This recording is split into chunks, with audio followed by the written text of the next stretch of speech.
ചെങ്കടല് വിഭജിക്കുന്ന സമയത്ത് ഈ ശക്തി ഓപ്പറേറ്റ് ചെയ്തു. അതെങ്ങനെയാ എന്ന് നമുക്കൊന്ന് മനസ്സിലാക്കാനായിട്ട് ശ്രമിക്കാം. പുറപ്പാട് പുസ്തകത്തിന്റെ 14-ാം അധ്യായത്തിന്റെ 19 മുതൽ വായിക്കാം. അതായത് പശ്ചാത്തലം മനസ്സിലാക്കണം.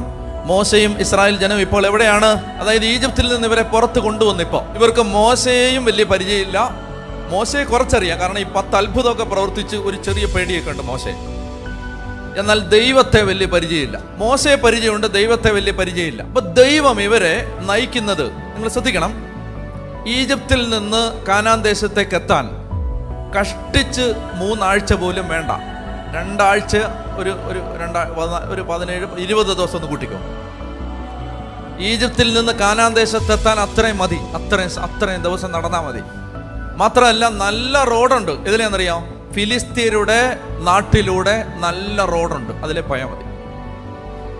ഫിലിസ്തീനയുടെ നാട്ടിലൂടെ ദൈവം അവരെ നയിച്ചില്ല. അതിന് ദൈവത്തിനൊരു കാരണം ഉണ്ടായിരുന്നു. ഒരുപാട് കാരണമുണ്ട്. ഒരു കാരണം, ഇവർ യുദ്ധവീരന്മാരല്ല, അടിമകളാണ്. ഇഷ്ടികച്ചൂളകളിൽ പണിയെടുത്ത തൊഴിലാളികൾ മാത്രമാണ്. ആയുധം പിടിച്ച് പരിചയമില്ല.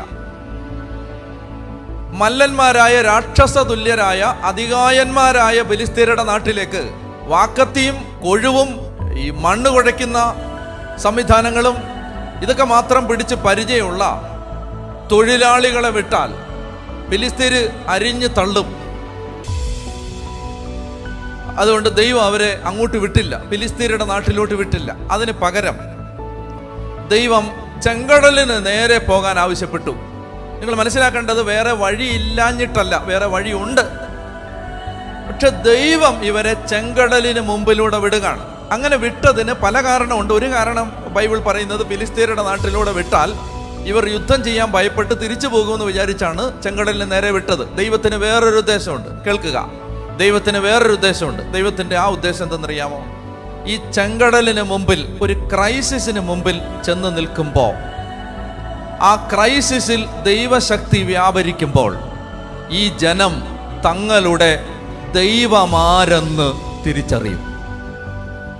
ദൈവത്തിനൊരു ഉദ്ദേശമുണ്ട്. ഈ ജനത ഇനി ദൈവത്തിൻ്റെ രാജകീയ പുരോഹിത ഗണവും, അവർ ദൈവത്തിൻ്റെ സ്വന്തം തെരഞ്ഞെടുക്കപ്പെട്ട ജനതയുമായി മാറാനുള്ളതാണ്. ഈ ജനതയിൽ നിന്നാണ് മിശിഹ പുറത്തു വരേണ്ടത്. ഈ ജനതയിൽ നിന്നാണ് ലോകത്തിൻ്റെ രക്ഷ ഉദയം ചെയ്യേണ്ടത്. ആ ജനത പരിശീലിപ്പിക്കപ്പെടണം.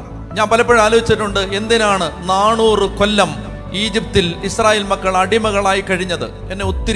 എന്നെ കുഴപ്പിച്ച ഒരു ചോദ്യമാണത്. ഞാൻ എപ്പോഴും ചിന്തിച്ചിട്ടുണ്ട്, ദൈവമേ, ബൈബിളിൽ പ്രകടമായ ഒരു ഉത്തരവില്ല അതിന്.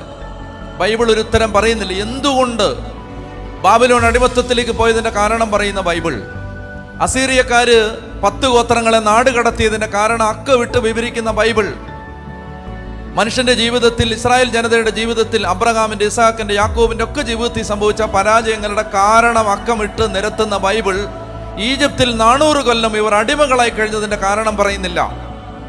അപ്പൊ ഞാൻ പലപ്പോഴും ആലോചിച്ചിട്ടുണ്ട്, എന്തിനായിരിക്കും? എൻ്റെ ഒരു അന്വേഷണത്തിലും പ്രാർത്ഥനയിലും എനിക്ക് കിട്ടുന്നൊരു ഉത്തരം, ഇതെൻ്റെ വളരെ വ്യക്തിപരമായ ഉത്തരവാണ്, എനിക്ക് കിട്ടുന്നൊരു ഉത്തരം ഇതാണ്. അതായത്, ഈ ജനതയിൽ നിന്നാണ് രക്ഷകൻ പുറത്തു വരേണ്ടത്. അതുകൊണ്ട് ആ ജനതയുടെ സർവശേഷിയും പുറത്തു വരണമെന്ന് ദൈവത്തിന് നിർബന്ധമുണ്ട്. അവർ സഹനത്തിന്റെ അങ്ങേ അറ്റത്തേക്ക് വലിച്ചെറിയപ്പെട്ട് ഒരു മനുഷ്യന് മനുഷ്യായുസിൽ പുറത്തെടുക്കാനാവുന്ന മുഴുവൻ സഹനശേഷിയും പുറത്തെടുത്ത് അവർ ഈ ഭൂമുഖത്തെ ഏറ്റവും സഹനശേഷിയുള്ള ഒരു ജനതയായിട്ട് മാറണം. കാരണം അവരുടെ DNA-യിലാണ്, അവരുടെ ജനിതക സ്ട്രക്ചറിലാണ് മിശിഹ പിറക്കേണ്ടതും ഭൂമിയിലെ ഒരു മനുഷ്യന് സഹിക്കാവുന്ന ഏറ്റവും വലിയ സഹനം സഹിച്ച് പാപത്തിന് പരിഹാരം ചെയ്യേണ്ടതും. അതുകൊണ്ട് സഹനത്തിന്റെ പുത്രനെ പുറത്തെടുക്കാൻ പൂർവികരെ നൂറ്റാണ്ടുകളായി അടിമകളായി വെക്കാൻ ദൈവം തീരുമാനിച്ചു. എൻ്റെ ഉത്തരമാണ്. അപ്പൊ അതുകൊണ്ട് ഇവരെ പഠിപ്പിക്കണം. ഇവര് പാഠപുസ്തകമാണ്, ഇവര് ലോകത്തിന് പാഠപുസ്തകമാണ്, ടെക്സ്റ്റ് ബുക്കാണ് ഈ ജനത.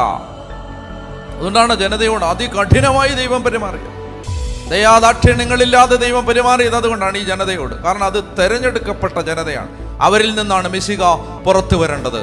ഞാൻ യൂട്യൂബിൽ നിങ്ങൾ അതെല്ലാവരും കേൾക്കണം. നിങ്ങൾക്ക് ബൈബിൾ പഠിക്കാൻ ആഗ്രഹം ഉണ്ടെങ്കിൽ, ബൈബിൾ പഠിക്കാൻ ആഗ്രഹിക്കുന്നവർക്ക് ഒരു സഹായം അങ്ങനെ കണ്ടാണ് ടൈറ്റിൽ കൊടുത്തിരിക്കുക. അടുത്ത ഇടയ്ക്ക് പോസ്റ്റ് ചെയ്ത ഓഡിയോ മാത്രമേ ഉള്ളൂ.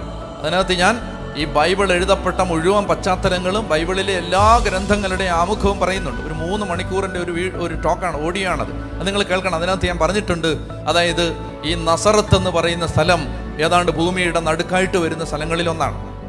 അത് ഏതാണ്ട് ഇത്. അപ്പോൾ മാത്രമല്ല, അതൊരു ക്രോസ് റോഡാണ്. ക്രോസ് റോഡ് എന്ന് പറഞ്ഞാൽ ആഫ്രിക്കയിൽ നിന്ന് വരുന്ന റോഡും അതുപോലെ തന്നെ യൂറോപ്പിൽ നിന്ന് വരുന്ന റോഡും ഏഷ്യയിൽ നിന്ന് വരുന്ന റോഡും എല്ലാം സംഗമിക്കുന്ന ക്രോസ് റോഡാണിത്. എന്ന് പറഞ്ഞാൽ നസറത്തിലെ ഒരു മലയിൽ പോയി ഇങ്ങനെ ഒരു പാറപ്പുറത്ത് ചാരിക്കിടന്ന് ഇങ്ങനെ ലോകത്തെ നോക്കിക്കിടക്കുന്ന ഒരു ചെറുപ്പക്കാരന് ലോകം തൻ്റെ കൺമുമ്പിലൂടെ സഞ്ചരിക്കുന്നത് കാണാമായിരുന്നു.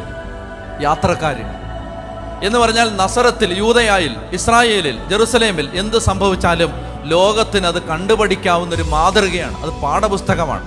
അപ്പൊ അതുകൊണ്ട് ഈ ജനതയെ ദൈവം വിശ്വാസത്തിൽ വളർത്തണം. അതുകൊണ്ടാണ് ഈ ചെങ്കടലിന് നേരെ കൊണ്ടുവരുന്നത്. അപ്പൊ ചെങ്കടലിന് നേരെ കൊണ്ടുവരുന്നത് മാത്രമല്ല, ഒത്തിരി വായനകളുണ്ട് അതിനകത്ത്. നിങ്ങൾ ശ്രദ്ധിച്ചേ, നിങ്ങളിങ്ങനെ ചിന്തിച്ചിട്ടില്ലേ? അതായത് എന്നും പള്ളിയിൽ പോകുന്ന, എല്ലാ ദിവസവും വിശുദ്ധ കുർബാനയ്ക്ക് പോകുന്ന, സഭയെ സ്നേഹിക്കുന്ന, കൂടുതൽ കുഞ്ഞുങ്ങൾക്ക് ജന്മം കൊടുക്കുന്ന, മക്കളെ വിശ്വാസത്തിൽ വളർത്തുന്ന ചില കുടുംബങ്ങൾ വലിയ തകർച്ചയിലും കണ്ണുനീരിലൂടെ കടന്നു പോകുന്നത് എന്തുകൊണ്ടാണെന്ന് നിങ്ങൾ ആലോചിച്ചിട്ടുണ്ടോ? അതിനൊരു കാരണമുണ്ട്. എന്തെന്നറിയാം?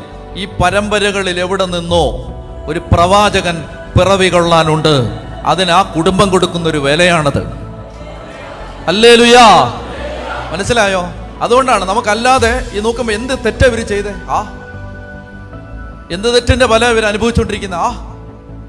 ഈ പരമ്പരകളിൽ എവിടെ നിന്നോ പ്രവാചക ജന്മങ്ങൾ പിറവി കൊള്ളാനുണ്ട്. അതിനൊരു കുടുംബം കൊടുക്കുന്ന വിലയാണത്.